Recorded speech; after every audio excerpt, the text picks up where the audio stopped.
Top of the evening, everyone. Such a pleasure. This room is always very special. It has a special energy.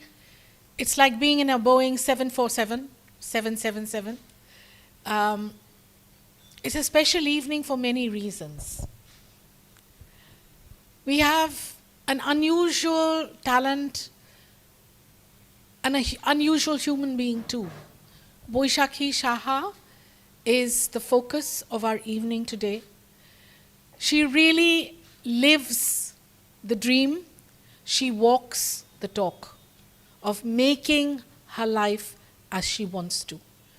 She's in a place which I think many of us who are double her age would like to be in. And she's done it all by herself with lots of blessings and synchronicities. Before I start the evening, so to speak, it's a pleasure doubly accorded to us because this is a Rising Asia Foundation and Rising Asia Journal presentation of the third book launch we are doing. Incidentally, they are all women authors that we've celebrated. I would request Dr. Harish Mehta, who conceptualized and thought of Rising Asia Foundation, a historian, a terrific professor, and a writer and author, a specialist on Vietnam, most importantly, a wonderful human being who's a historian at heart, to please say a few words of welcome. Thank you. Thank you, Julie, for those very kind words. A historian with a heart would be a first, because most of them have left their hearts behind in the archives. And then to sort of come out of there with a heart intact would be a first. Well, a very warm welcome to all of you. The author, Baisakhi, Julie, the anchor for the evening, and all of you to this Rising Asia Foundation presentation of a book launch. As Julie said, it's the third. I'll just speak a couple of lines about Rising Asia Foundation. The foundation and the journal are about 3 years old, and we are probably the only journal and foundation in India that looks at the Eastern world.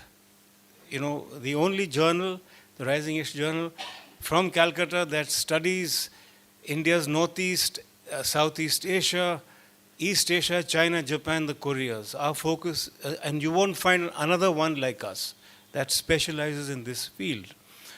So we will continue to work on sharpening our focus. So far we produced 9 issues and rigorously peer-reviewed material. Over 2,000 pages of articles have been published on our website, and the 10th issue is coming out in January. The foundation will continue to work in our core areas of research, and the underlying philosophy being that any monies that we gain will go towards charitable causes such as helping needy graduate and undergraduate students to complete their education. So with those few words, I will now, thank you, I will now welcome our president of our Rising Asia Foundation, Mr. Aniruddha Lahiri, who's here with us, to say a few words. Mr. Lahiri is an engineer at heart, having done his engineering degree from IIT Madras, and then he has had a long career with the Unilever International Group in senior management positions as a director based in the Netherlands for many years. And when he returned to India, as many expatriates do, he came and he became the chief executive of the Telegraph newspaper, and he worked on many important projects involving multimedia, you know, with Star TV, that he concluded important negotiations with them on behalf of the Anand Bazar Group. So with those few words, and of course, Mr. Lahiri and I have earlier served together on another Calcutta think tank. So we know each other for the last many years. So with those few words, I welcome Onida to come and to say a few words.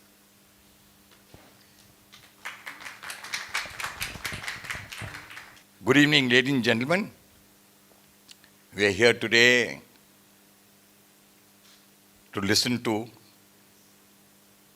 and others speak on the work of this celebrity and a homegrown brand and a brand that's so powerful. I'm very proud of a brand which was grown in this state of West Bengal. You know, I don't want to introduce this celebrity. I don't want to, for two reasons. First, because I really don't know how to introduce someone who needs no introduction. That's one. And secondly, because I know that after me, Julie is going to speak to you. That's Dr. Julie Banerjee Mehta is going to speak to you. And she, I consider, is far more competent in introducing such celebrities. And she can do a much better job than I can. And I don't want to steal her thunder. That's the reason. Okay. Now, Harish spoke about RAF, and he said everything that ought to be said about RAF, that is the Rising Asia Foundation. But I have my own way of looking at it, what is Rising Asia Foundation. And the simplest way I would like to describe the foundation and its activities, that it serves as a window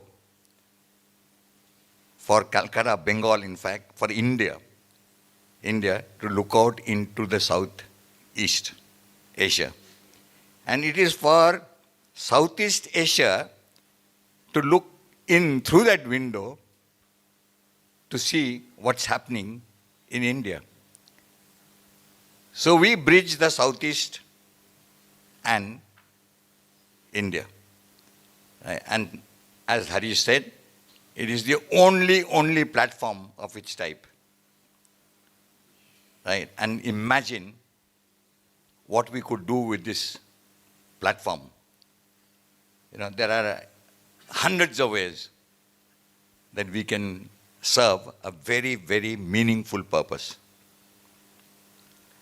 Right. Having said that, I wanted to say about a few words about this lady who is going to come after me. Right? Everybody knows her. And I know her as you all do. But again, she is, you must know her because she, together with Dr. Harish Mehta, is the moving spirit behind this foundation. So the energy comes all from them. They are movers and shakers, right? And I think this is something very novel and unique, what this initiative which they have launched. And I'm very pleased to be a part of it because as I think through, there are so many things we can do with this platform. And that is why, and Julie and her knowledge about everything that is literature, and she is somebody can do the work of introduction par excellence. So my job will be to leave this floor as soon as possible, but only after I have welcomed on behalf of all of us Baisakhi Saha, right? And Baisakhi what is that you say in Costa Rica? Pura vida. Pure life. So that's the way I would like to greet you and welcome you. By the way, this evening it was, it's not just meeting you or greeting you, but it was both greet and meet. Huh? I met you downstairs, and I had the pleasure of bringing you upstairs. Thank you very much. Now you. Julie introduces me, and then I introduced Mr. Lahiri. Now I have to introduce Julie very briefly. Dr. Julie Banerjee Mehta has an MA degree from Jadavpur University, and then another MA degree from the University of Toronto, as well as a PhD from the University of Toronto in Southeast Asian Studies and the Department of English, where she taught in Toronto for several years in that department, as well as in the Center for Canadian Studies, and where she conceptualized the first course in Canada on Asian literatures in Canada. So in her classroom, the top novelists of Canada used to come because she had this energy and she was attracting them. So it became a novel experiment in that classroom. So have I missed anything? No. And now it's my turn to welcome Baisakhi Saha to this forum. I wish you many more books and continue doing the wonderful work you do. Thank you. Thank you so much. I hope I can live up to all that has been said by the two gentlemen. I would first like to say a very, very big thank you to Baisakhi, because not only has she so kindly agreed to come here, but through our mutual friends of Ananya Banerjee and Shormila, she is here today to share her time and her life with us.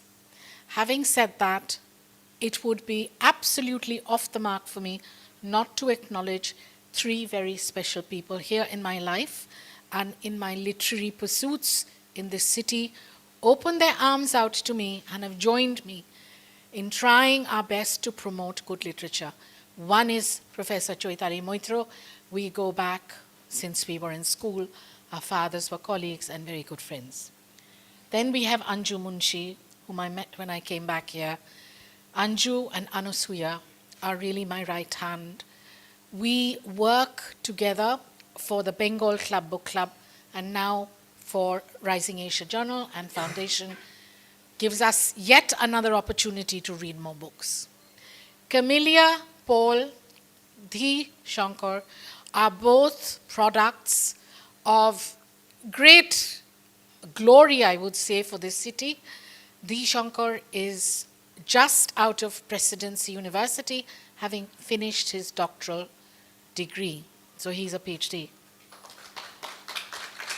Camellia is from Jadavpur University, and she is a postgraduate from there who is now working in corporate Kolkata, in tech companies. I have three of my really bright sparks from my classroom this year at Loreto College. They're going to be getting their master's degrees, I hope, very soon. Mehuli Das, Mehar Nasim, and Shorumi Banerjee. So let's thank you all for being here. Let's see where this evening goes. As Baisakhi would agree with me, it's also the journey that matters and not the arrival. So, someone who has bridged so many years of my life through all the travels that I've been through too, first of all, salams to you for how you have transformed challenges in your life constantly into opportunities. So, first off, can I ask you, Baisakhi, what is it that made you think so seamlessly focused on going for that Singapore Airlines scholarship? And almost, as my father would say, I'll almost hear his words, you had the killer instinct. And you said, I've got to go and get it. And after that, all the windows and doors opened up for you. So do start. First of all, thank you for all the lovely words and the great introduction I received from all of you here. And that's a good question to start. I have a very simple answer to that. The path chose me. I did not choose the path. And this is where the term synchronicity comes, because I wasn't even aware of the Singapore Airlines scholarship. It was a friend in my school who asked me after class 10, "Hey, Baisakhi, are you applying for this Singapore Airlines scholarship?" And I was like, "What is that?" And she said, "Check out yesterday's newspaper." So I went home just out of curiosity. I checked it out. And that time we were moving from Chennai to Delhi. And we were having an address change. I asked my dad, "Should I apply for that scholarship?" And he was like, "What is the deadline?" And I said, 3-4 months from now. And he's like, "Come to Delhi, let's have an address, and then you apply for it." So I moved to Delhi, and I had kept that advertisement folded with me just because my best friend had recommended it to me. You know, I loved her so much, and I was leaving Chennai. So I already was very emotional. So when I went to Delhi, I was like, just because she told me, I have to apply for this. The rest is what I say, destiny. Have I answered your question? Yes, I think you've pretty much, opened up the segue for us to continue. So I think I'll hold back since I've written so much about you. I'll let other people speak. So Professor Choitali Moitro, you've read the book Life Is Abracadabra, the second book by young Baisakhi. What would you like to ask her from get-go? First of all, congratulations to you. Thank you. Because I thought that this book is a travel book with 2 more words, 2 more points, which I would like to add, please. Number 1, it's a global travel. Number 2, it's a book of self-discovery by someone young. If I say that I am prehistoric, I'm speaking to a young person. So that is the first point. And the second point is that from the literary perspective, I think it's a great book, and what you've done is you have given very clever stoppages in your narrative where you say the sentence space and you give the end notes. For instance, in the 8th story, there is a very, very poetic line which I must please be allowed to read. You say at one point, "Money comes, money goes. Money is an energy that flows." So I find a lot of poetry in that sort of expression.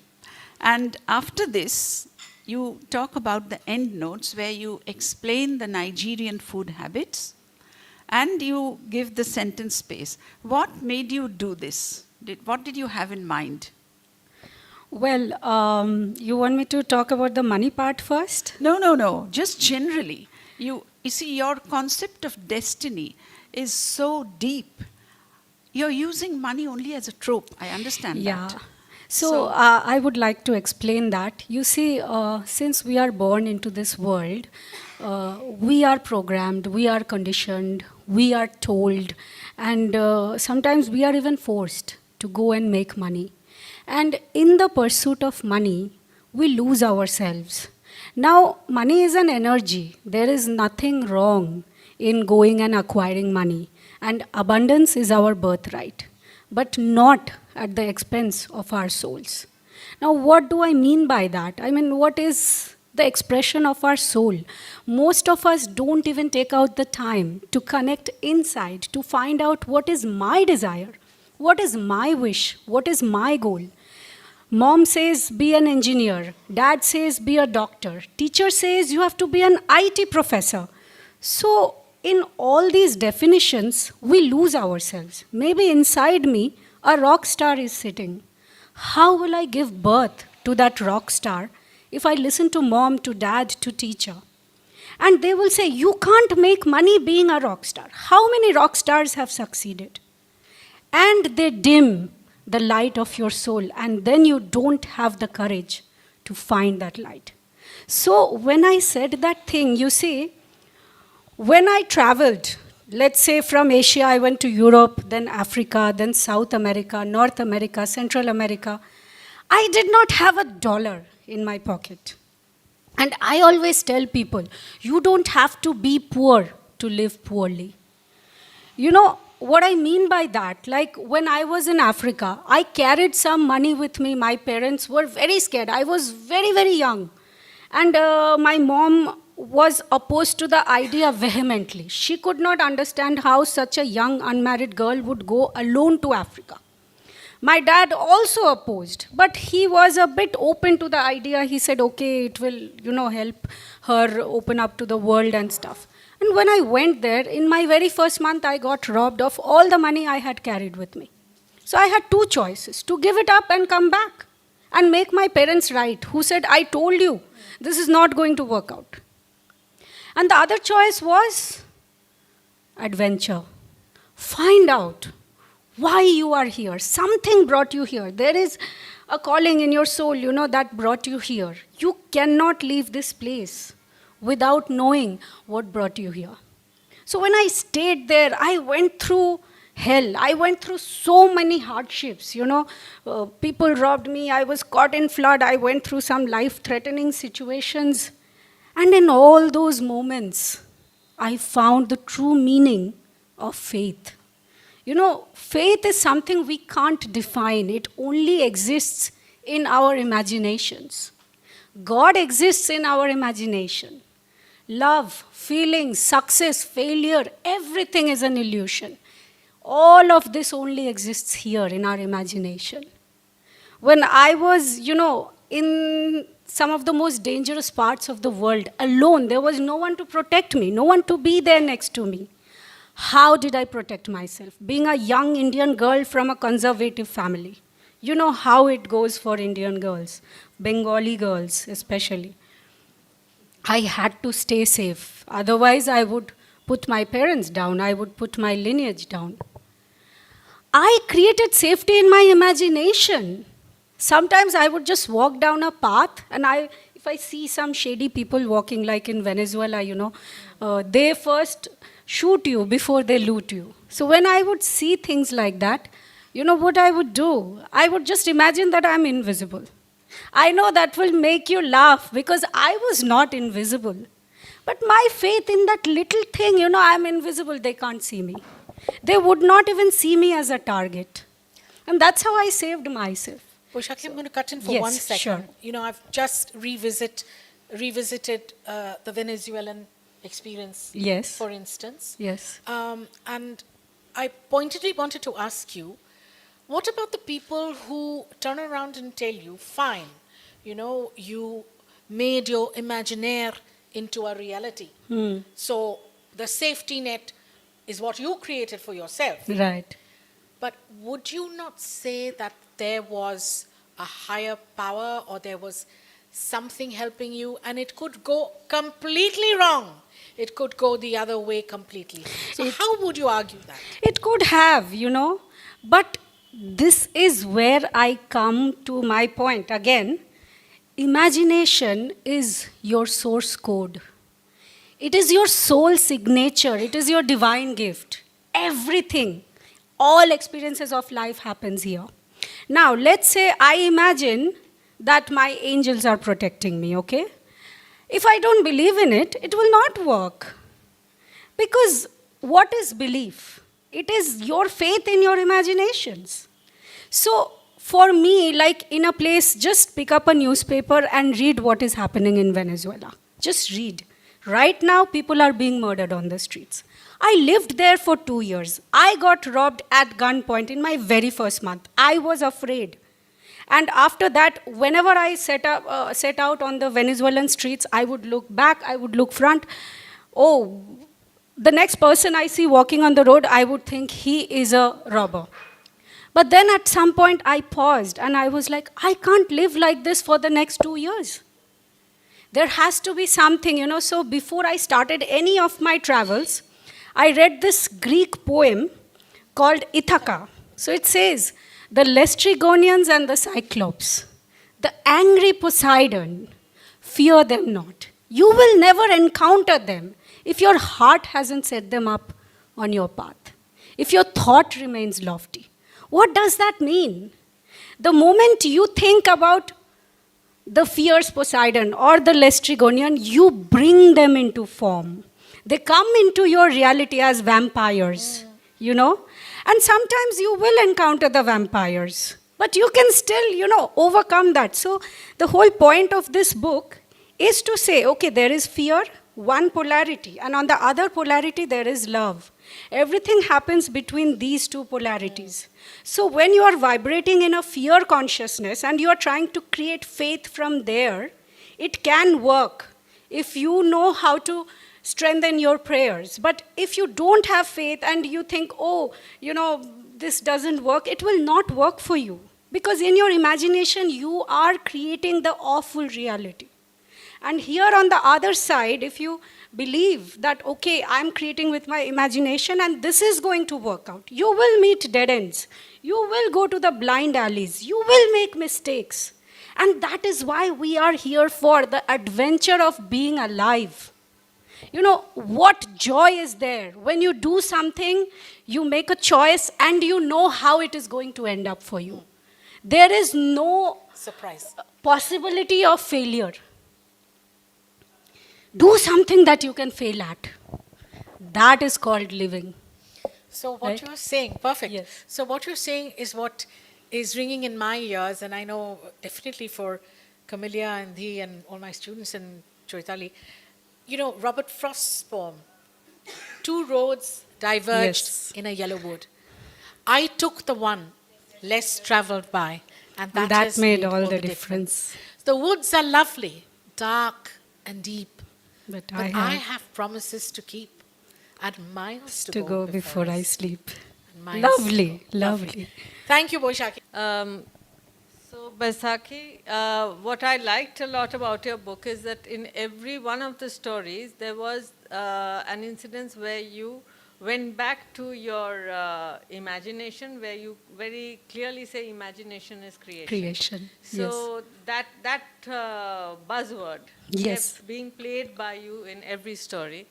And personally, I resonated a lot with all of that because I do see the presence of synchronicity, which I think was made a book by Deepak Chopra. Yes, synchro-destiny. Synchro-destiny. Correct. I haven't read that book. Yeah. though. Originates from Carl Jung. Yes, psychiatrist, yes. psychoanalyst. I will explain synchronicity in a bit. Yes. Let's first hear your question. Having experienced your life through your book and seeing how you overcame so many shortcomings, many to do with money, many to do with safety, many to do with realizing a passion or a dream that you had for a book, for instance. Correct. I didn't see in any of it a desire for a partner. So I was a little curious. There is one story. Now, that's a very one-sided story which happens in everyone's life. Right, okay? right. But a young girl, an extremely attractive and exciting person, I'm sure there would have been many people attracted to you to walk the journey with Of you. course. So how come you never mentioned any of it in your book? It was not the goal of the book because you see, in our society, especially here, like whenever I come, the first question people ask is, are you married? So, this whole concept of relationship is man-made. God didn't create it, We made it to create a system in society, in culture, but not everyone comes to this world to live that life. Now, there were lot of people that were attracted to me. Also, you have to bear in mind that I was always on the move. So having a partner didn't work. And at some point, I felt that this is also, we work in sync with our higher self. We are just a projection, a little self incarnated into this little body in such a short little lifetime, And we have a higher self that is guiding us.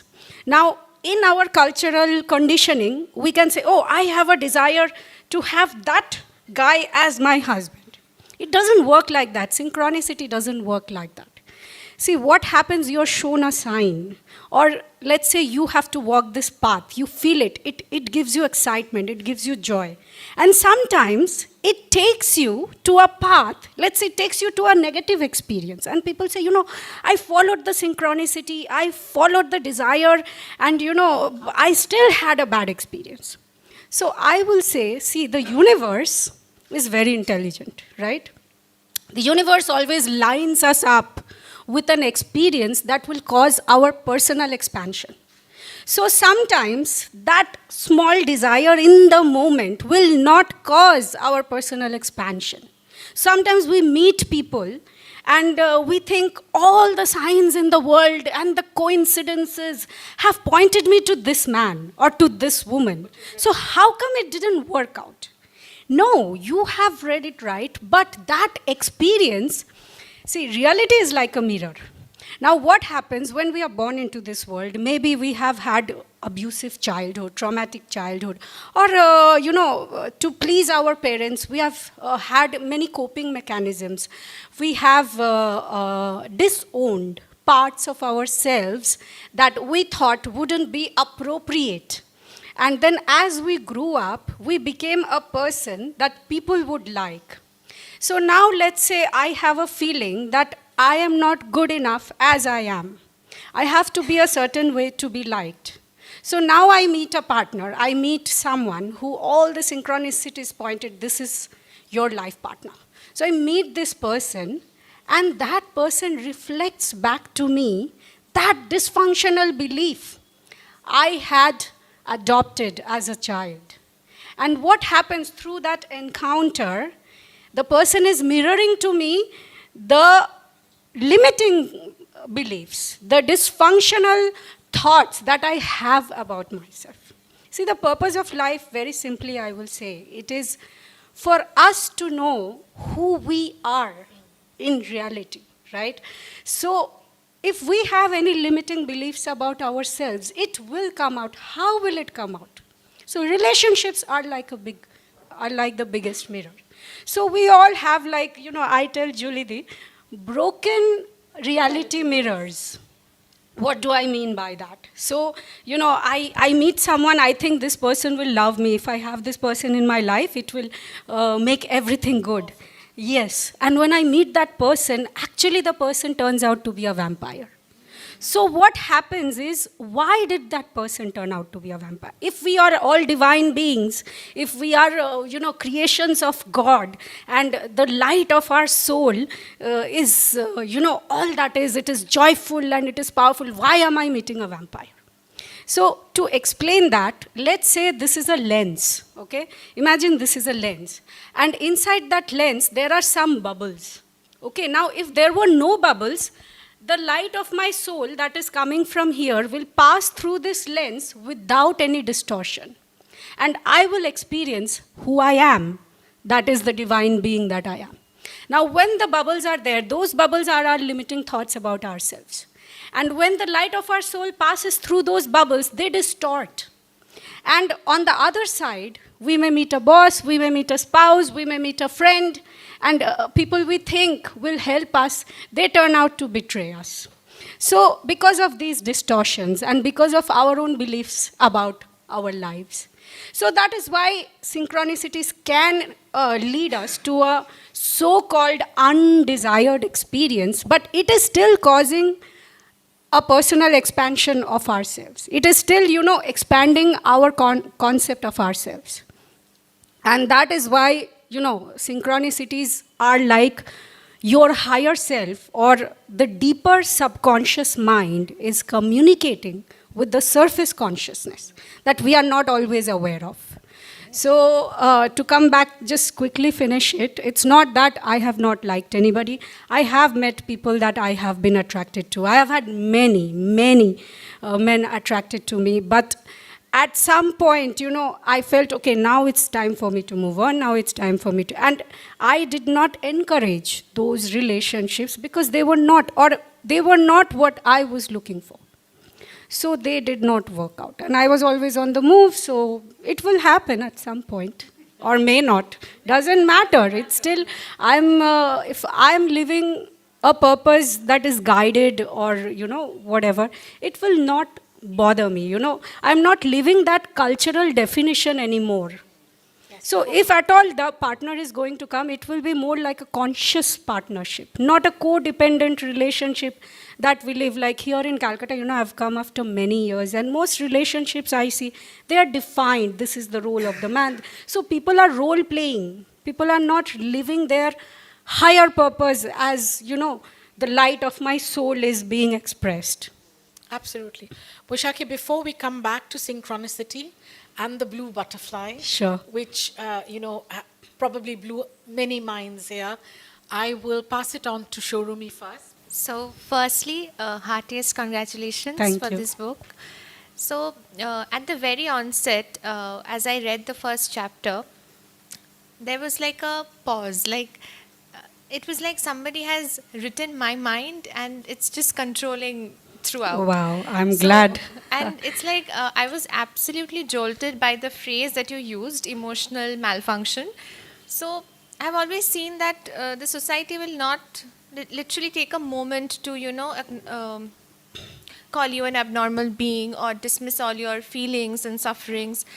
But that the fun fact which you had written, the third and the second, it was very jolting and it was beautiful because I could resonate with it very much. Thank you. Yeah, and I've also seen, like, as I have proceeded through the chapters, like, dreams play a very important role in your life. Like, they have Right. shaped certain situations in your life.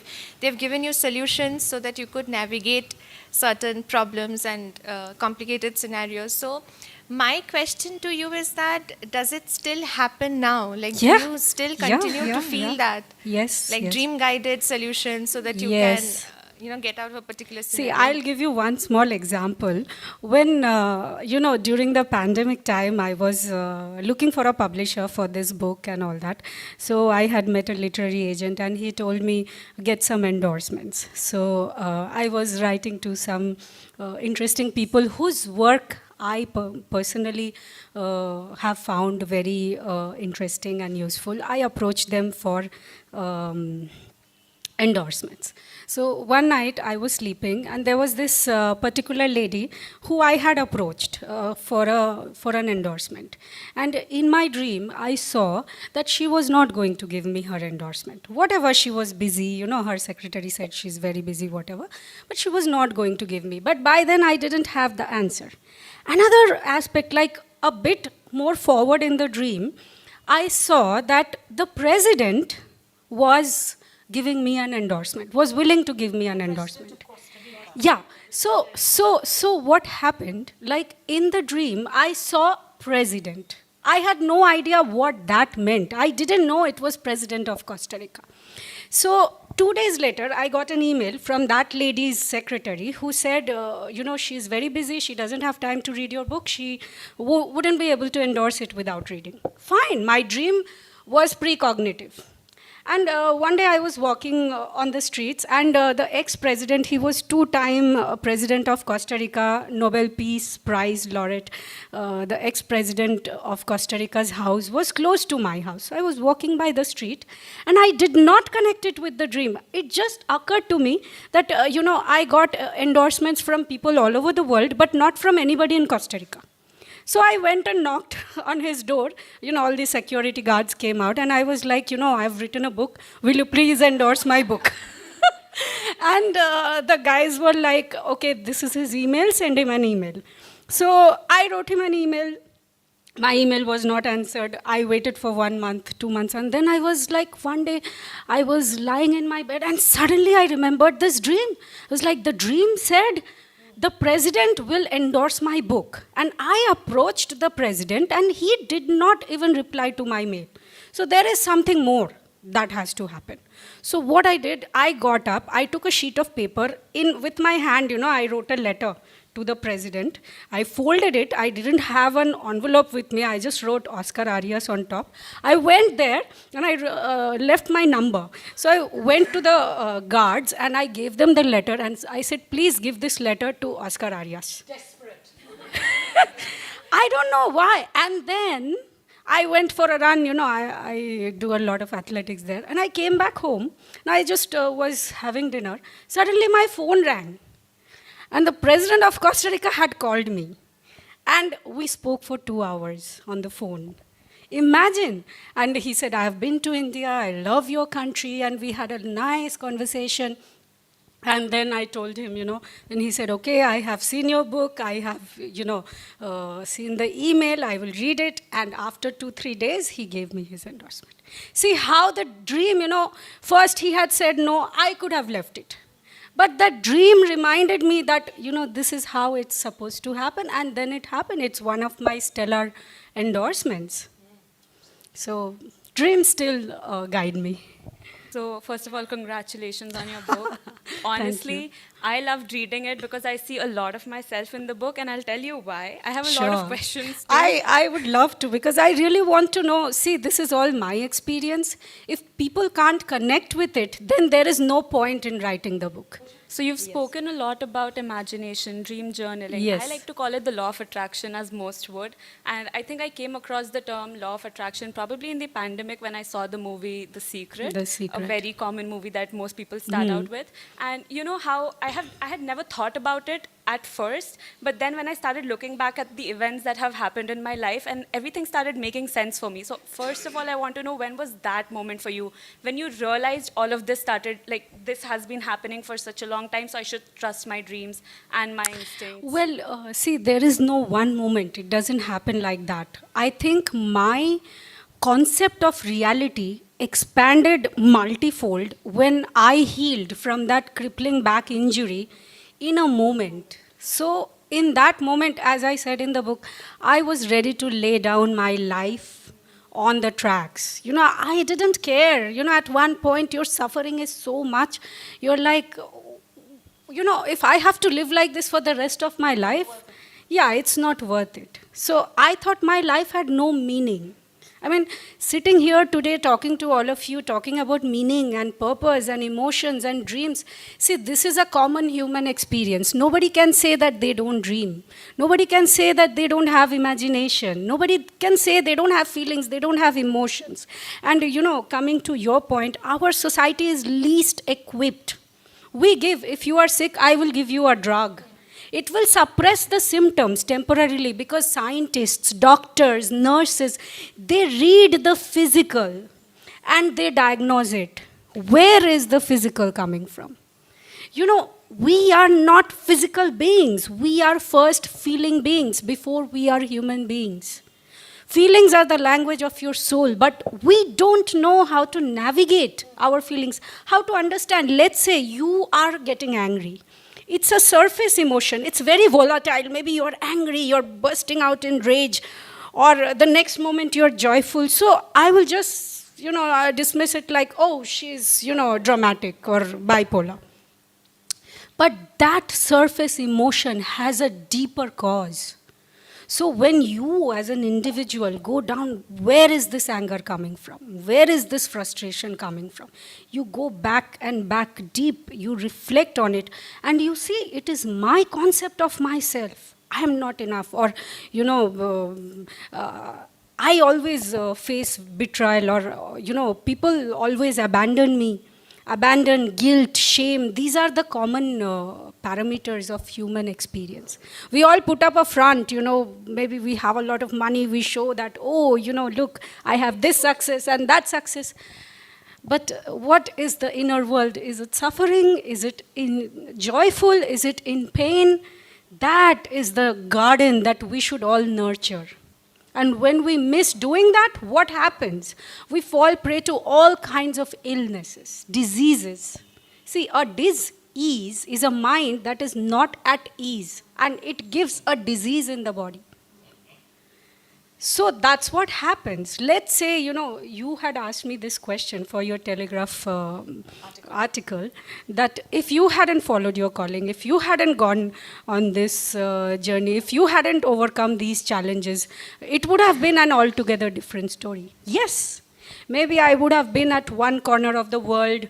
I was an IT graduate. I would have been programming in a big office, a small cubicle, Some people love that, but it was not what I loved. Could have been the head of Coca-Cola. I could have been. And what is Coca-Cola? I mean, what drinks they are selling to the world? Is it causing our expansion as a humanity, or is it deteriorating our health, our, collective human expansion? The amount of sugar, the amount of chemical substances that are in that drink messes up with our brains.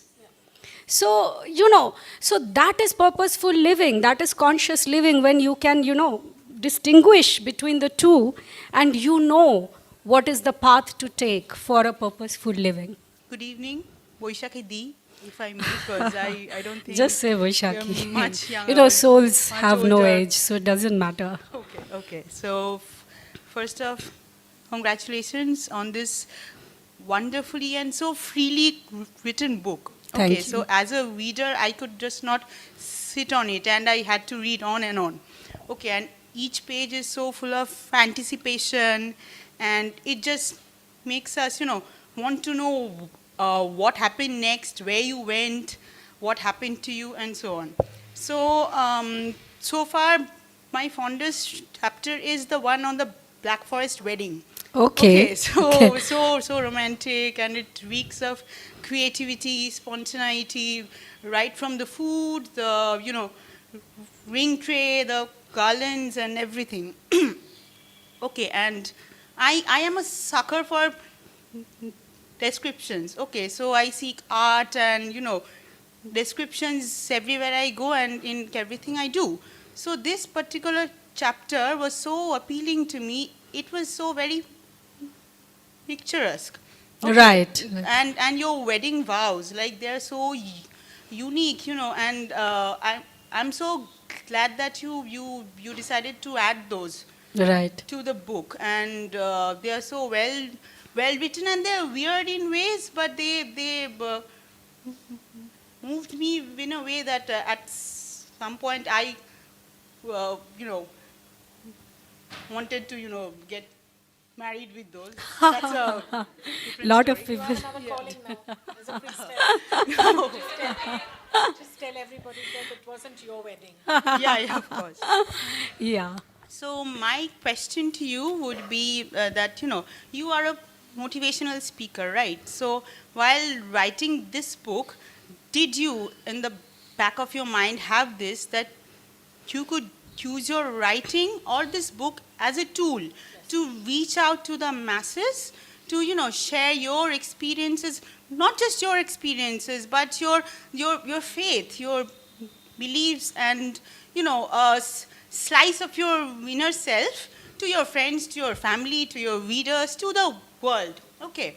So did you, write the book the way you did with this in your mind and choose a particular style of narrative, to make the book?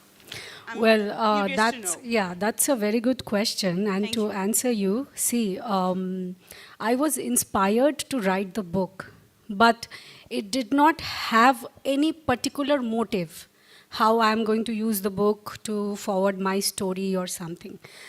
For me, it was like I had to share what happened with me, and a lot of things that I said in the book is maybe a lot of humans have these experiences, but at a very surface level.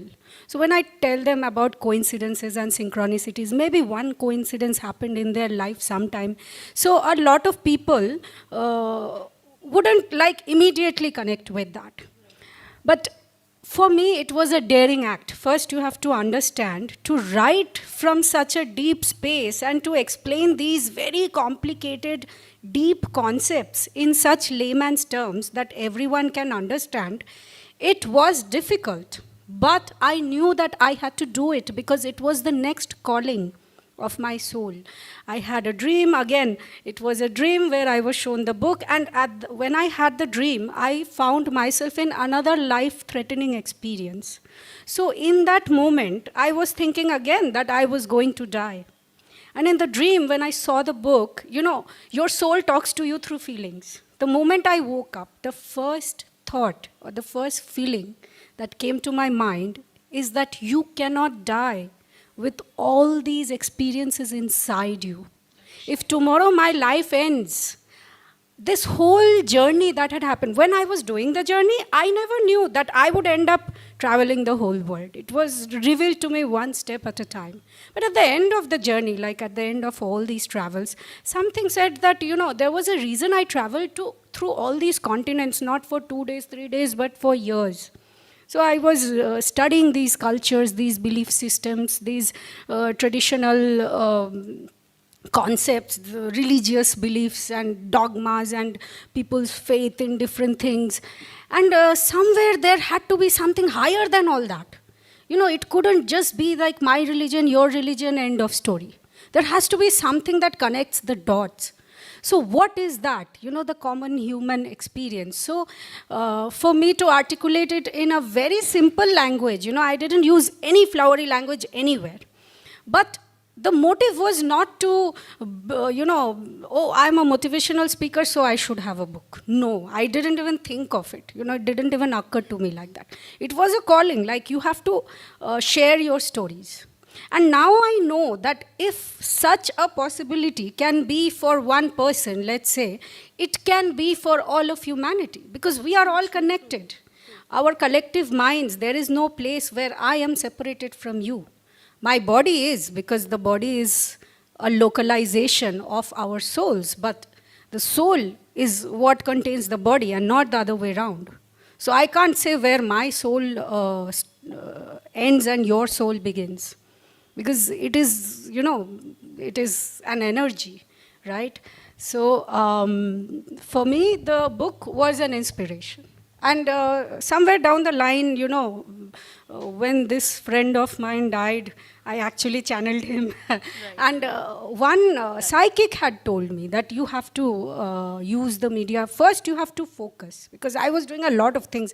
I was dancing, I was acting, I was writing, I was fashion designing, I was speaking, a lot of these.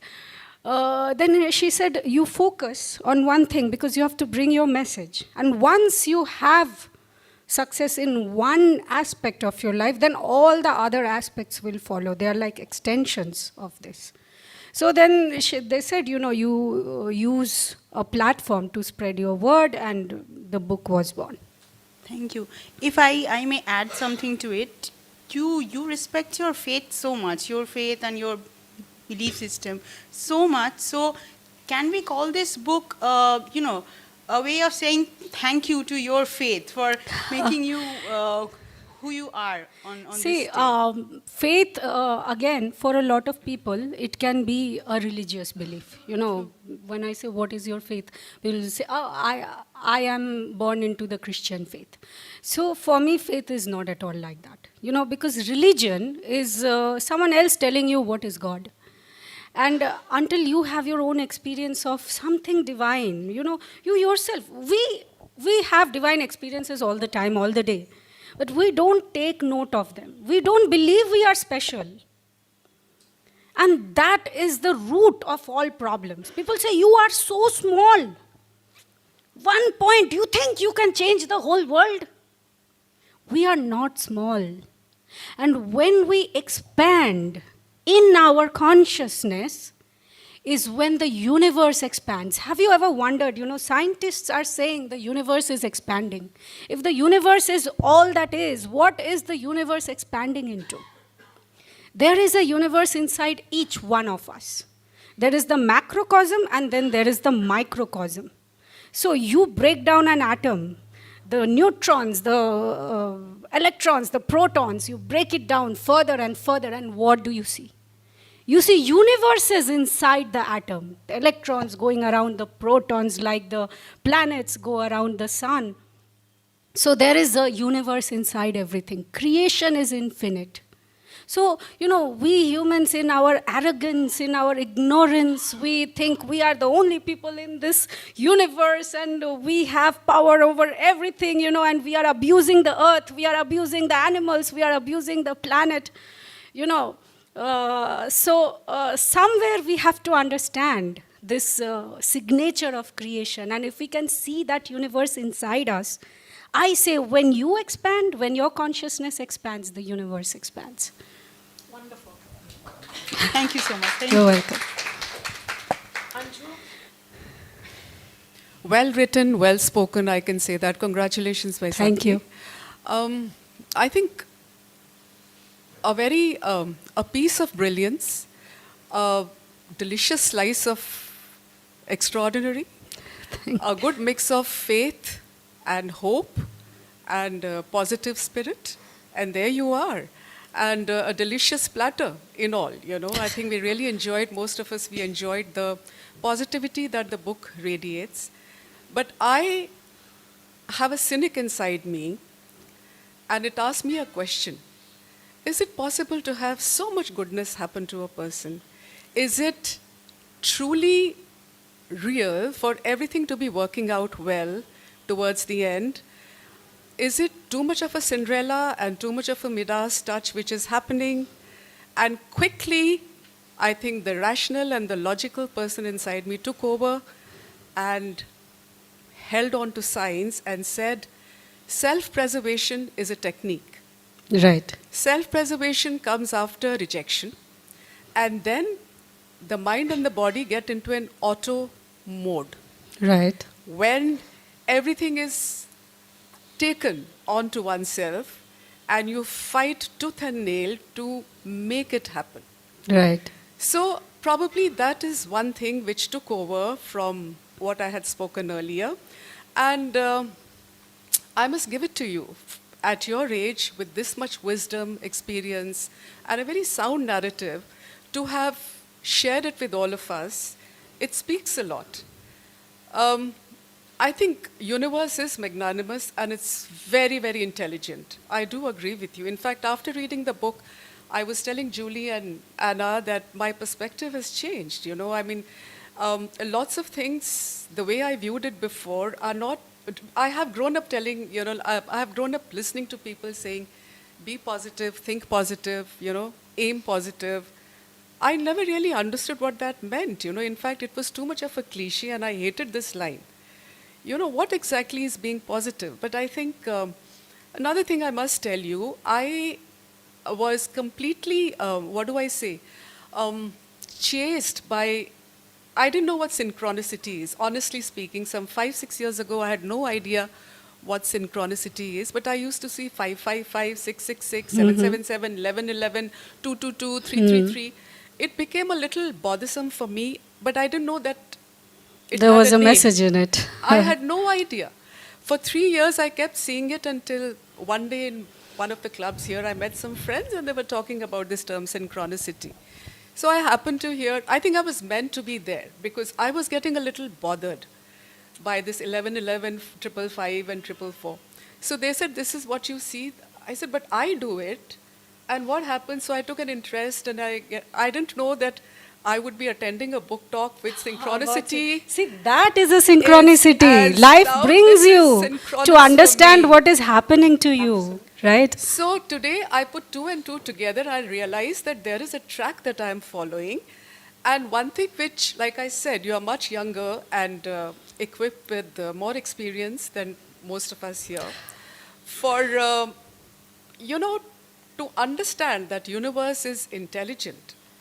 Otherwise, why would there be a pattern, you know, on the wings of a butterfly? Yes. Symmetrical, beautiful colors. Fibonacci. Why would there be equal number of seeds in oranges and melons? Yes.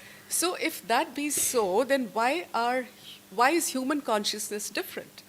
So we are a part of this very systematic, highly ordered system. And I'm sure that we also have a pattern inside us, all counted, all accounted for. That is why we have some people who are intuitive. There are some people who are instinctive. There are some people who are like psychics. There are some who can read the hat. Maybe the universe has equipped us, and with this synchronicity episodes, it is telling us to look into that aspect of ours and take it up seriously. Well, thank you very much. When I go back home today, there are 2 things I'm going to take with me. One is that the sense of security. I have many fears. You know, I fear water, I fear air, I fear heights and all. I think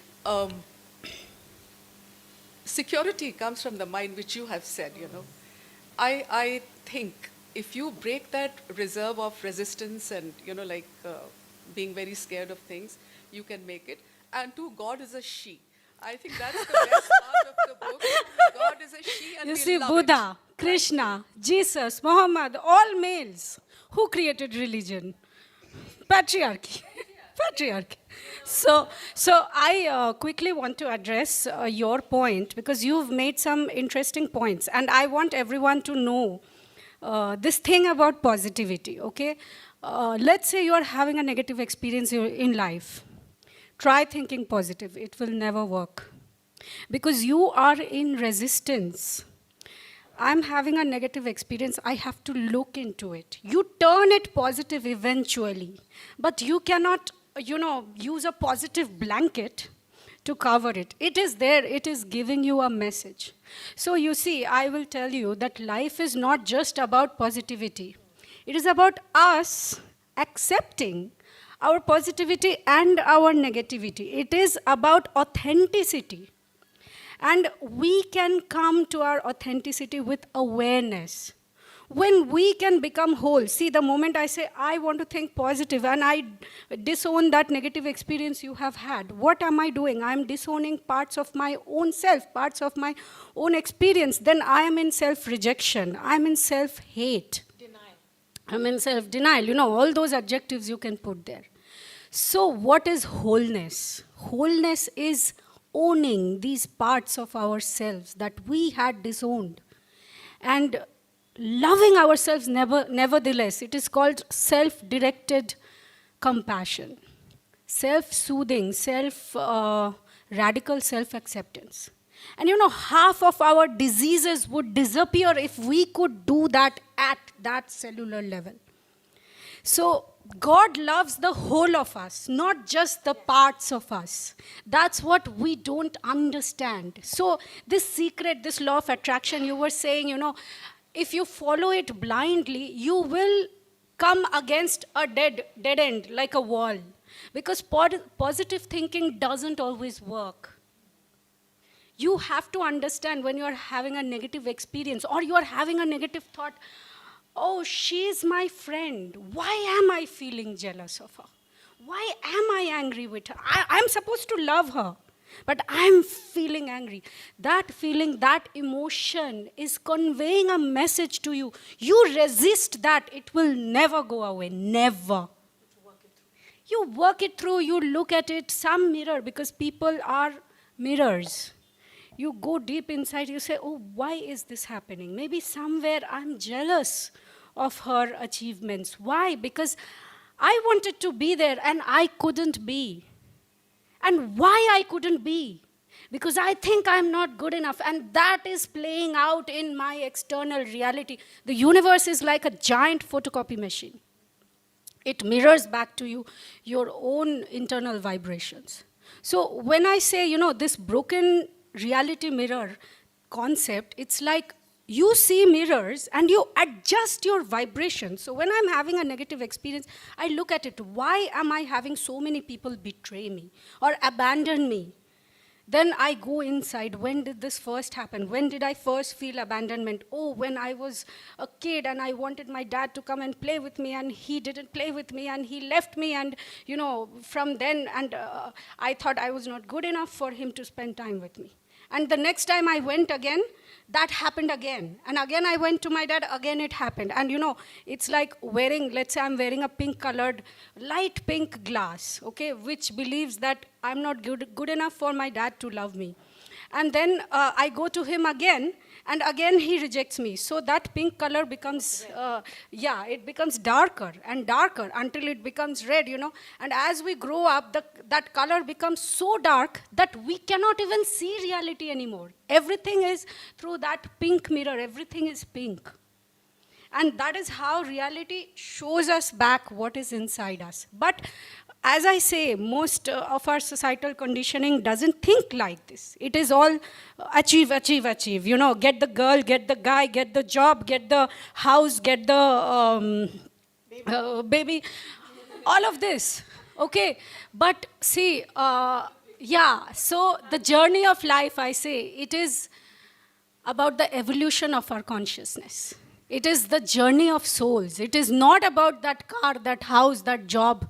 Those may be, small pursuits, but they should not be the end goals of our life. Okay, so that part about positivity, I would not say I have not had negative experiences. I always have. But I have also learned after all these experiences to come out of it and try to think of it from different perspectives. And then I will encounter a solution. Sometimes it takes longer. Like since I came to Kolkata, I'm having a very hard time because the energy of this city is quite dense, compared to some other cities I've been to.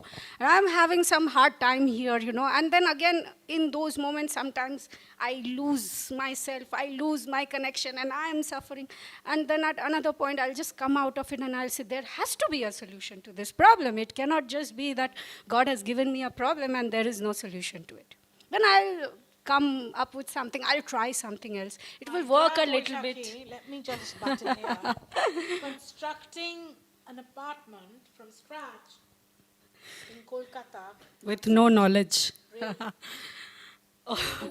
Yes, just before that, you were talking about synchronicity, so I just wanted to say in a very one sentence that synchronicity is a way that our higher self or the deeper part of our consciousness, which sometimes we call the subconscious mind, is trying to send a message to the little self incarnated in this lifetime or to our surface consciousness. So let's say we are passing through a moment, passing through things in life, and when a synchronicity happens, it happens so our perception of that moment can deepen.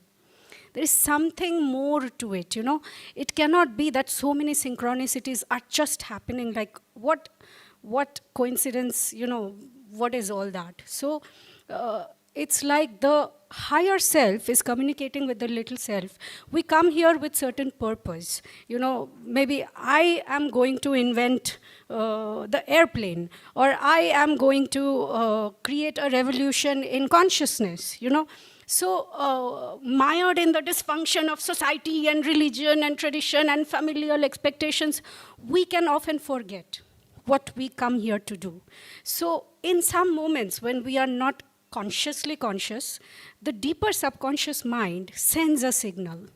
And sometimes we see it and we just reject it. We don't perceive it. So, what happens? It recedes into our past without creating a single ripple. But if we notice that synchronicity and ponder and contemplate something else, another synchronicity shows up and another. And before you know it, you start, living a magical life, interpreting all these signs and synchronicities, and you build a personal store of intelligence. Because your synchronicities will not be the same as another's. See, you are a unique creation of God. There are no two snowflakes alike. So, just like we are unique, our fingerprints are unique. The same way, your desires, your wishes, your dreams are unique to you. Your thoughts are unique to you. And based on how strong your desires are, that is how the energy of your synchronicities will be groomed. So sometimes when it happens to us, we find ourselves alone. We cannot go to a friend to validate that experience. So what do? We dismiss it. And it recedes into our past without creating any ripples. But if we acknowledge it, it can grow bigger and bigger, and it can create a transformation in our consciousness. People will look at diseases differently. People will approach a lot of our problems differently. If you are sick, I want to know what you are feeling. I don't want to just give you Panadol and say, hey, take this and your fever will go down. So when we start, diagnosing things differently, looking at things differently, that is when we can create transformation in our human consciousness. Firstly, congratulations on the book. Thank you. And secondly, thank you for sharing your experiences, because I belong to a generation which is so mechanized and so cutthroat. There's a cutthroat competition everywhere you go, that we often forget that life is abracadabra, that magic exists. So it was really, really beautiful to read your experiences. And I just wanted to ask that you have written about the toxicity that prevails in the Indian conservative families. So when was that moment, that you understood that you want to break through it, that you understood that I have to get out of here to live the life that I dream of? And how did you do it? See, when I went to Singapore, that awareness hadn't dawned on me. But you know what happens when I left this place was when I was able to look back on it. Because staying in it, when you're having a bad experience and you are in it, you will never know it is good or bad. It's just an experience. But when you have perspective, what is perspective? When you have a different experience of life, you see different things, you see other people's perspective, and you are like, no, life doesn't have to be like that. It is like that because people believe that. So one step at a time, I realized, like if you are talking about back to this concept of marriage, like if I had never left Kolkata or never left India, I would have been in an arranged marriage, living a normal life. And see, I am not, saying that to put down anybody because, everyone has a different journey in life, right? But for me, all this happened. Like, there is a story about how I fell in love with this German guy. He showed me different realities. And I was like, wow, that reality is so cool. I want to live that. And when I saw, as I say, what is right in one culture is wrong in another culture. What I think is polite, another person thinks rude, right? What is, correct in one belief system is incorrect in another belief system. So by what parameter will you define life? So when you step outside, like here in India, let's say when you're a girl and you have a dark color skin, people will say, oh, you are too dark, so you are not beautiful, because the parameter of beauty here is fair color. And you go to Africa, and they actually have a soap which is called Dark and Lovely. So they celebrate their dark color. African women are so round and big and voluptuous. Nobody calls them fat. They call them curvy. When I was there eating all this yams and cassava and gari, I had put on some tummy and all that. And, I was conscious of my weight. And these African students, they were like, oh boy, they call me boy. They're like, oh boy, that is another curve in your body. And I was like, wow, that's another way to look at it. We spend our whole lives trying to look good. According to whose parameter will you look good? Because one man will appreciate your skin color being fair. Another man would actually like your whitish skin tone. When I was in Europe and America, people especially would be drawn to me like flies, because they all go to the beaches and they try to get my color. And I have this color naturally, which my own country doesn't appreciate. So, unless you see this, you will not know what is reality. You will think that what your parents told you, that is reality. So because I had so many mirrors, I say myriad mirrors of reality, then I was like, we are making it all up as we go. There is no one culture, there is no one religion, there is no one truth which is better or higher than another. There is no objective truth, because everything that anybody sees, the observer always affects the observed. So no matter how much science comes and says, I have proven this formula and I have done this, in the end, what you observe, you change it through your observation. Because we are all made in the image and likeness of God. I say God became man, so man could become God. So you see, God is man's imagination. We think God is like us. We put clothes on the God. We put sindoor on our gods. We feed our gods, God's time to eat, God's time to sleep, because we humans are like that. And the way we see God, so God is our projection of our minds. And we are projections of God's mind. So I always say, if you knew how God looks at you, you will smile. You will smile a lot, because God loves you just how you are, your wholeness, not this part of you that is beautiful or this other part of you that is ugly that God doesn't love. No, there is nothing like that. It is just, in our heads, dictated by these belief systems and cultures and traditions. Yeah. Okay, it's working. So yeah, so this book is very exciting to read, thanks to multiple reasons, and one of them is the sheer precarity of your condition that you describe in this book, and how vulnerable you seem uh, during all your travels, and they like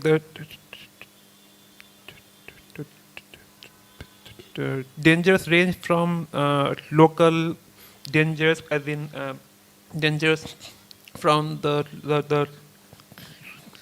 local gangs and different hostile conditions, to the very administrative systems which you navigate. Right, right. Good observation. Even from the first world countries, Yes. yeah, they have residence visas, and you always have to travel to emerge victorious Correct. through their system, which I found really interesting to read about. Thank you. So I have many questions, but I will put here only a few of them because we don't have much time. Right. So one of them is that I was right from the beginning your concept of synchronicity and other and the idea of the universe conspiring to help us, especially was taken obviously right out of the alchemist, and I had that in mind right from the beginning. That's why I was like delighted to find later on that you do actually mention it, and Yeah. German Yes. video. At a certain level. Yes. That was very influence to. Yeah, those books prepared me for this journey, you know. I don't know if I hadn't read them, if I would have had so much inner faith and light to shine. The influence of the alchemist is quite Profound. Is always very evident, and the other book, like the Conversation. conversation with God. God, I think I have not read it. It's like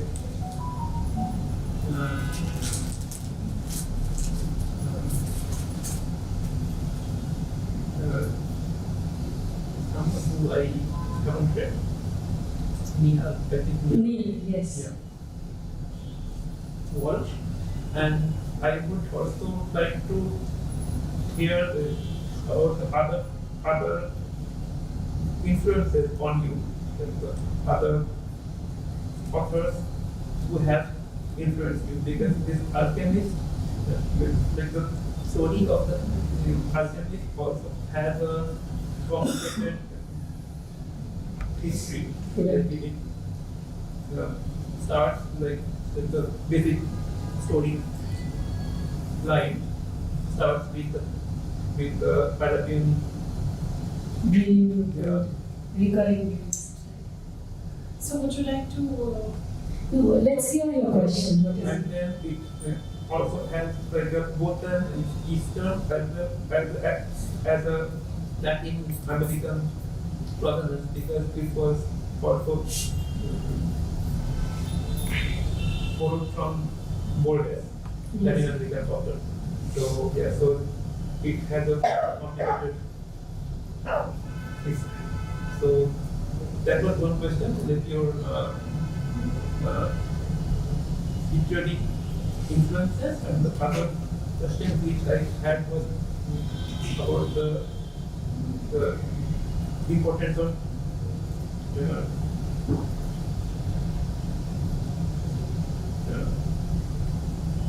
dreams and how they influence you and how you perceive them. So I was wondering not all our dreams are made equal, right? So we also dream about random things and which are might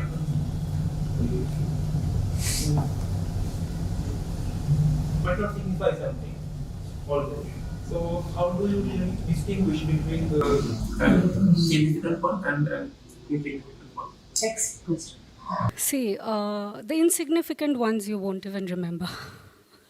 That's how you distinguish. When something life-defining happens, it's your best story to tell everybody. You remember it, it was something deep and profound. The same way, when you wake up and this dream is, playing in your mind, it has a message. And sometimes you just wake up and you're like, oh, what did I dream? You're like, oh, what? You forget it immediately. Another thing is that to train your mind. See, sometimes you have important dreams that you lose.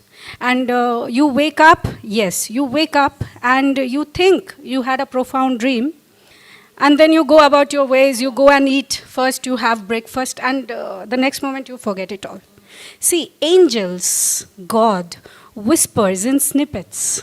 Doesn't come and give you long conversations. Hey, you should do this. This is your life path. This is your life purpose. They don't do that. They'll send a subtle hint, message, and your soul knows the answer to that sign, But you just ignore it, go and eat something, and then tomorrow you're like, what did I dream yesterday? I knew it was something interesting, but I forgot.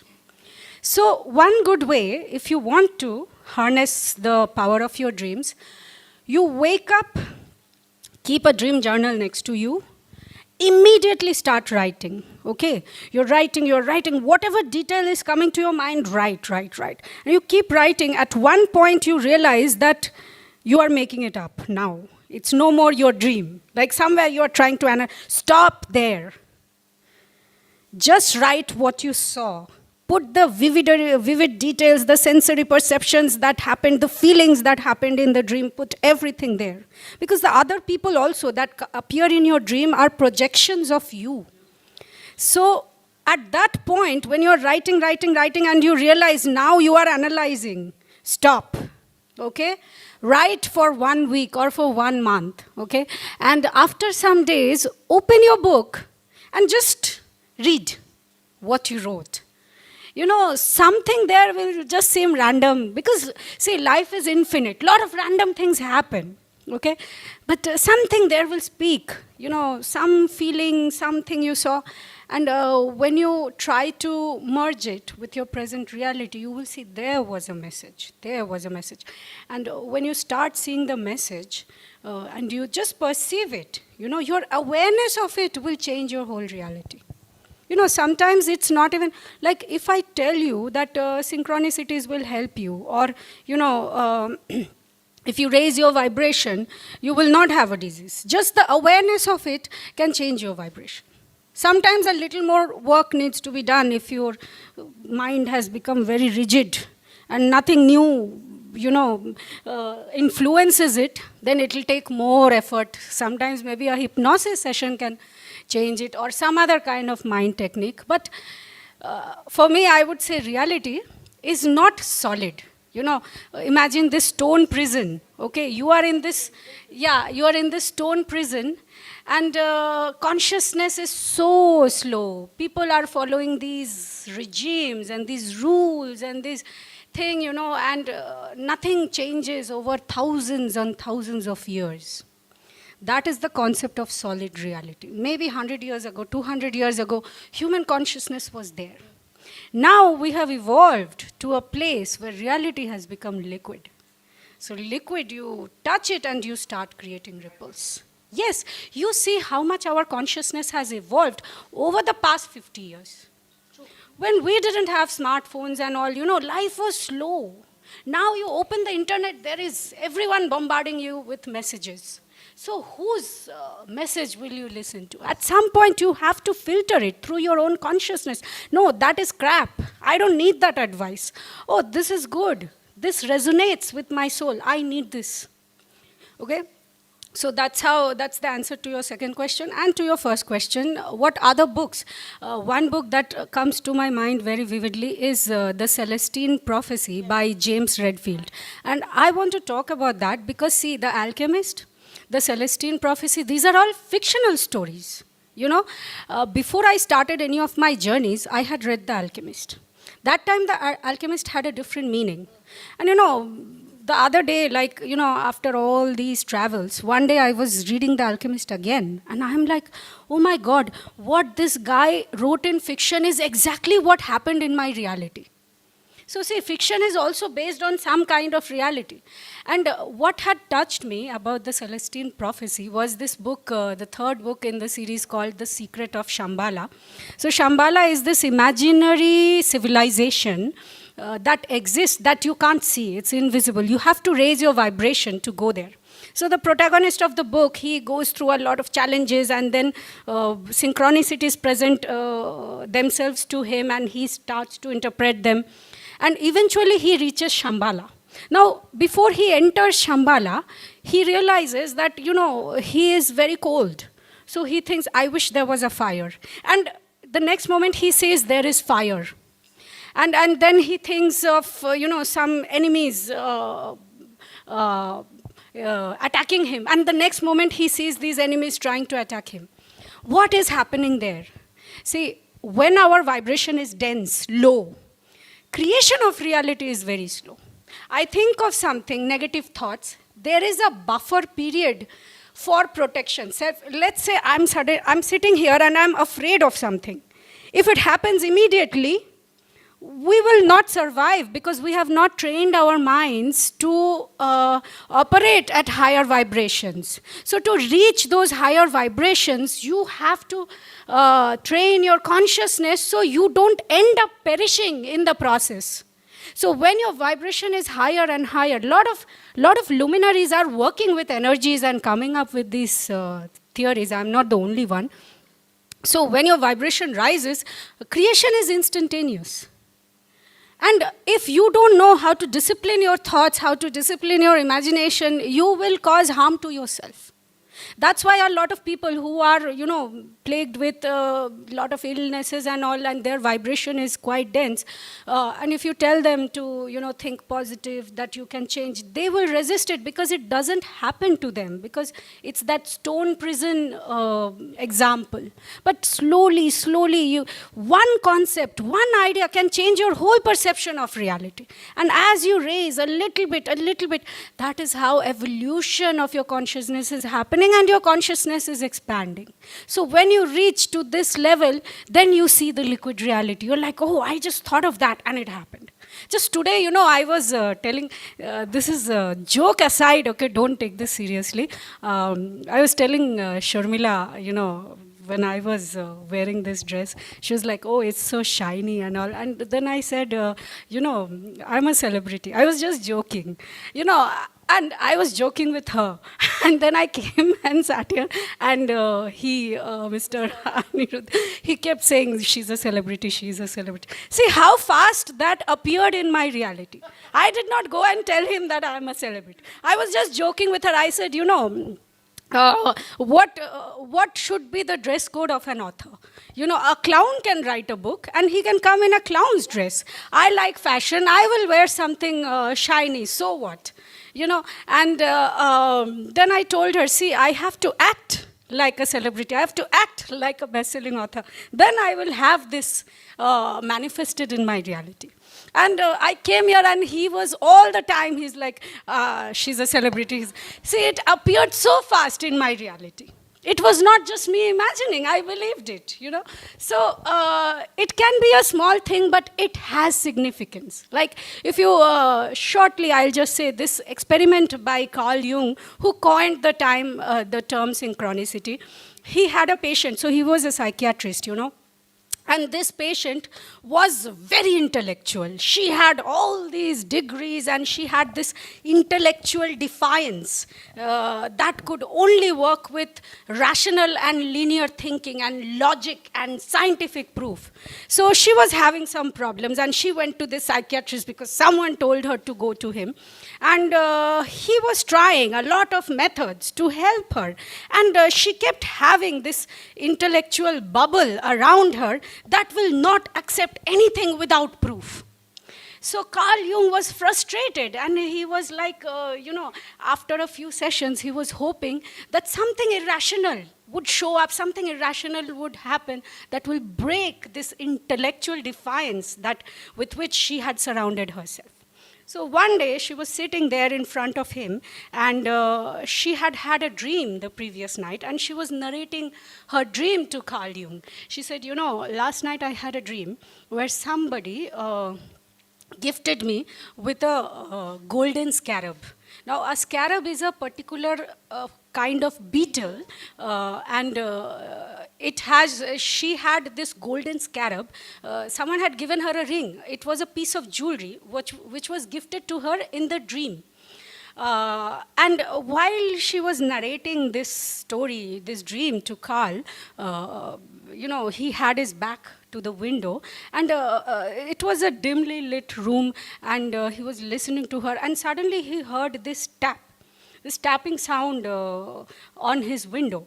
And he was like curious, what is that? It seemed odd. So he went and opened the window, and there was a fairly large insect which flew into the room. And he caught it in mid-air, and he opened it, and it was a Setonia aurata, which is a scarab beetle, which has a golden rim. And he gave it to her, and he said, "Here is your golden scarab."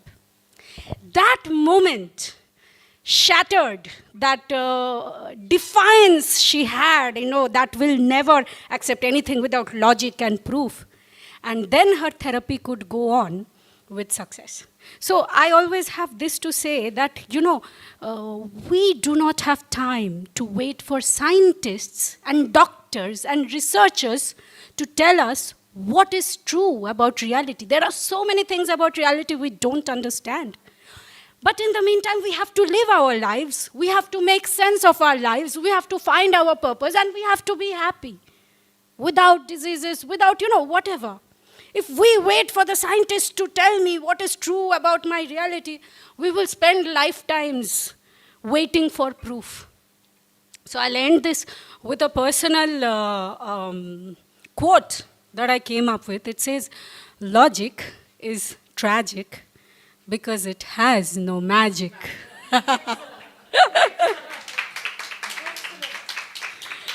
Thank you.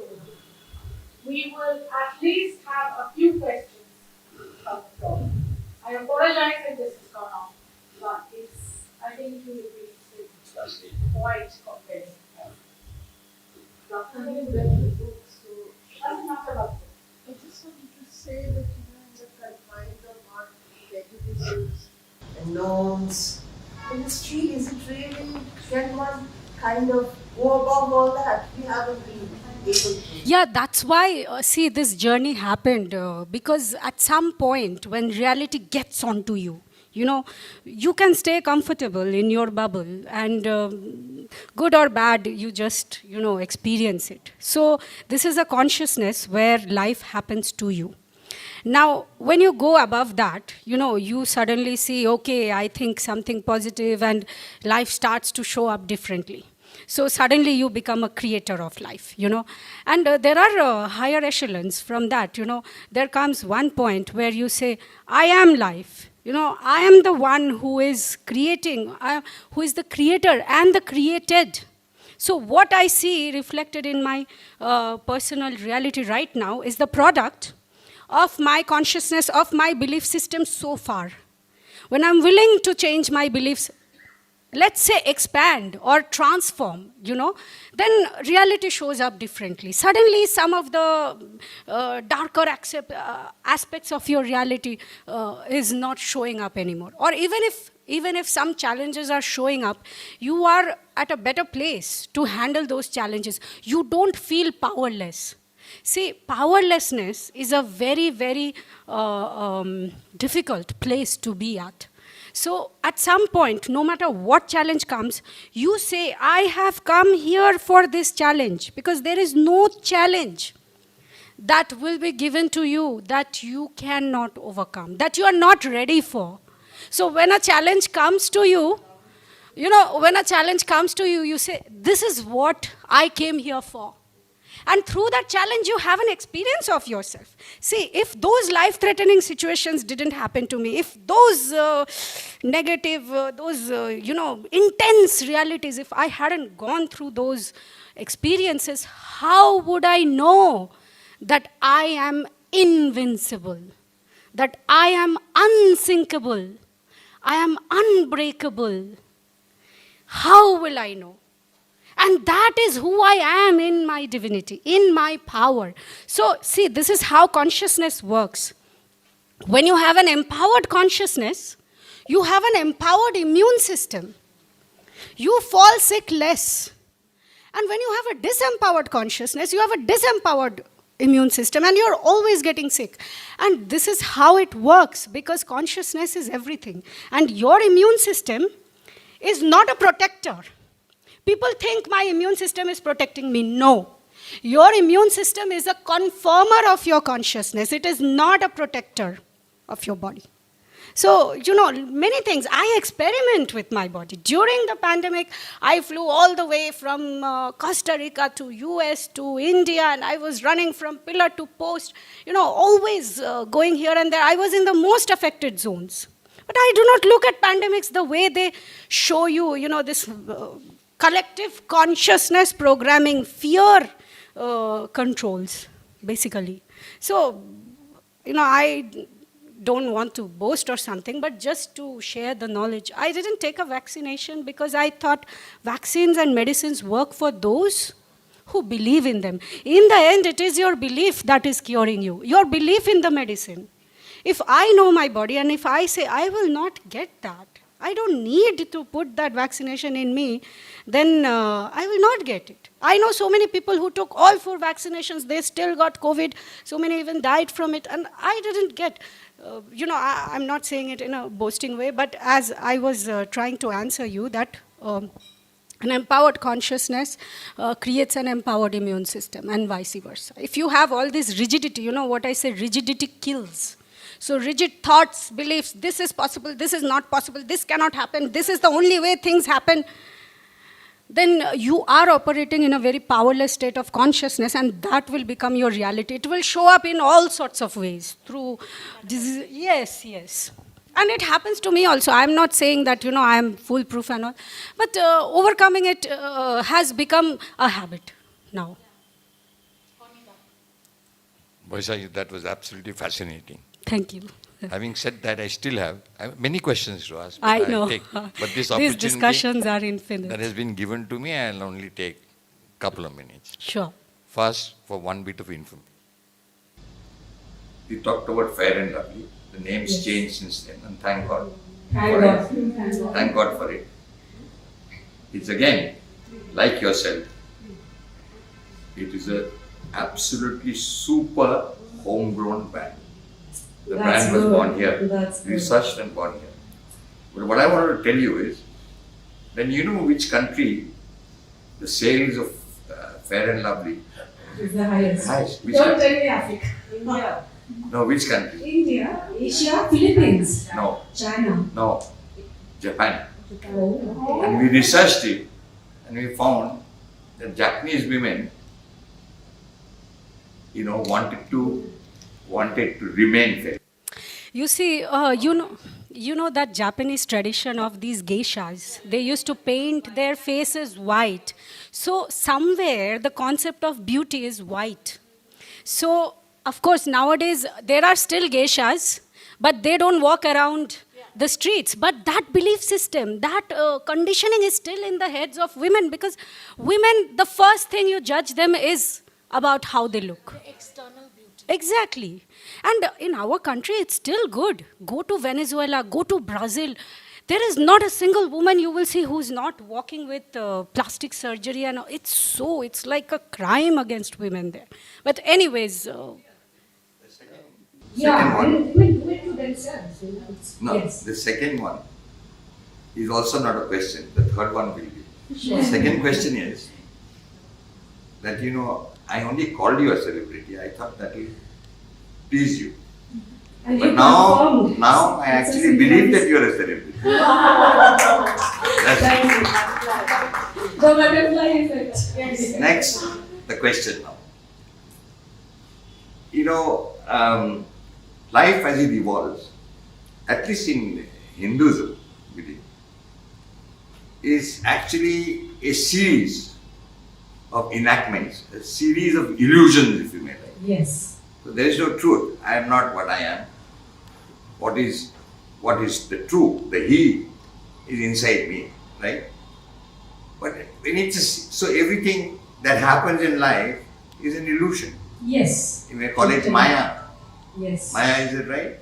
Yes, Maya means illusion in Hindu terms. Right. Now, when you talk about dreams, what is it? Is it the electron at a higher level? So it's a proton, electron, and electron at a higher level. a very deep question, but I will explain it in very short terms. See, we are much bigger than what we think we are.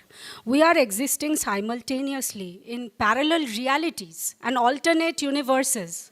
How do I explain that? Let's say right now in front of me there is choice A, there is choice B. I take choice A, what happens to B? It's another reality. If I had taken B, something else would have happened. All possibilities exist in the consciousness of divine. You know, there is this thing called the Akashic records. Everything is stored there. So dreams, sometimes, see, when you have an intuition, you have a premonition, who is sending you that message? Hey, don't do this. This is no fun. And let's say you don't listen to that gut feeling and you go ahead and do it and something negative happens to you. Have you ever heard anybody tell you, I listened to my intuition and something went wrong? No. They say, I didn't listen to my intuition and something went wrong. Who is sending you that intuition? Your future self. Your future self, which exists in this. See, it's a consciousness. You are a consciousness. So if I could explain time to you, time is not like a line. It's like a book. All the pages in this book exist simultaneously. Now, many times, let's say on page 100, let's say you are on page 10 and you have a dream of page 100. And then you come back to 10. And when you are actually going through 100, page 100, you have a familiar feeling that this has happened before. I've been here. It's a deja vu feeling. Who is sending you that deja vu? So you are much larger than you think you are. In your dream, you are living other realities. See, the biggest proof in this is this. If you never wake up from a dream, will you ever know that you are in a dream? So how do you know this is not a dream? You pinch yourself. See, many times I have had a dream, and because I'm so much into dreams and all, I would actually pinch myself in my dream to see if it pains. And in the dream, when I pinch myself, it pains. So in the dream, I think that it is not a dream. So we are living these realities, these universes. There is no place where the universe ends. It is infinite, it is parallel. See, my dad passed away. I told you when we met, passed away 2 years ago, which brought me to India, and then this book happened, all of that. Since he passed away, I have had so many dreams about him, so many dreams where he is alive. Even 2 days ago, I was having a dream about this house that I am constructing, that is his unfinished business, and he is in that house. He is helping me get these contractors, get these promoters and all. This dream happened 2 days ago, just before coming to this event. And I was like, there is a reason I'm making this house. I don't believe in building houses and all, but maybe there is a message, because when I came here, everyone was against constructing this house, and something inside me kept saying, this is Dad's gold mine. Family, my brother, sister, don't do it, it's a lot. And I have gone through hell trying to build this house because I have no knowledge of construction. But something is telling me this goal will come. So Dad is there. I've seen him alive in so many realities, but I've not seen him dead in any reality. So no, when he passed away, I wrote this post and I told him, we will meet again very soon. And we have already met so many times. He exited from this matrix, but he exists in other matrices. So the dreams, the realities, did I say that? So the realities in our dreams are our realities. When you start owning your dreams, you start communicating with your past, with your present, with your future, and you become wiser in the present. Because all those selves are you. You are much bigger than who you think you are. Your higher self is infinite. So all these dreams are beautiful. You know, we are living simultaneously so many realities. And to add one line before finishing it, when we sleep, we think our bodies need rest, but it is actually our souls that is so limited in this perspective of this body, which is ravaged with diseases and old age and wrinkles, that the soul doesn't get, like, the soul needs to rejuvenate on a daily basis, even while it is functioning in this body. So when we sleep and the soul has all these adventures, these experiences across timelines and universes and realities, and we wake up, we feel rejuvenated. What is it that rejuvenates your body? It's your mind. So, Baisakhi, people will not believe in parallel realities and alternate universes, but if we have another discussion like this, I will convince you. right. I look forward to that. But Baisakhi, you're just amazing. Thank you. Yeah, the name is Sajid Ali. And how do you reach the higher consciousness? Is there any way to reach the higher consciousness? Imagination. See, what does it take to reach a higher consciousness? You have to change your beliefs. As I said, reality is liquid. So just think something is happening to you. So this is evidence. Let's say you desire. Let's say you desire something in life, and exactly opposite of what you desire is showing up. So what is that? You change everything in your belief system, in your imagination. So how to change a dysfunctional belief? First, whatever is showing up in your reality, you have to ignore that. Why? Because otherwise reality will convince you that it does not exist, right? Your dreamed, desired reality doesn't exist. Now, what is the next step? Find something that is opposite of your dysfunctional belief system. Look for it in your reality.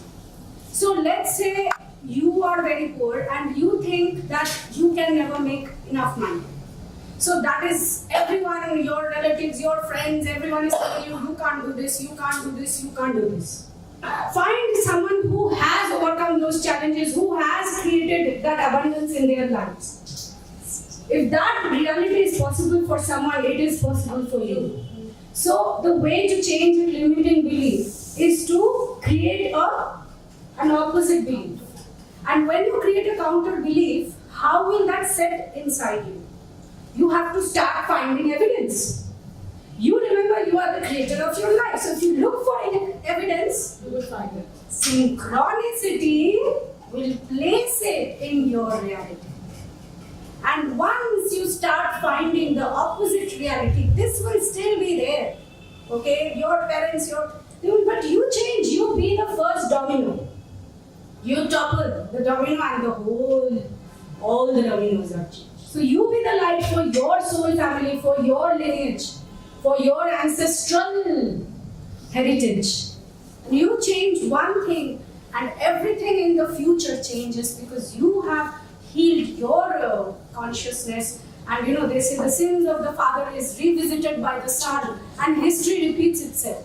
Why history repeats itself? Because the patterns continue. One person has to decide to discontinue the patterns and it will change the entire matrix of reality for that entire soul group. So that's how you raise your consciousness. You change it first in your imagination. You say, this is possible because I can conceive it because I can think of it. Now, this is not what my reality is showing me. So I have to go and look for the opposite of what my reality is showing me. Start looking and you will find your higher self will place the law of attraction. So it will start placing synchronicities. You will start meeting people who have overcome similar challenges as yours, and then it will become your belief that it is possible. And one step at a time, you will rise from that dysfunctional belief system, and you will create a different reality from yours. And then looking back, you won't recognize your past.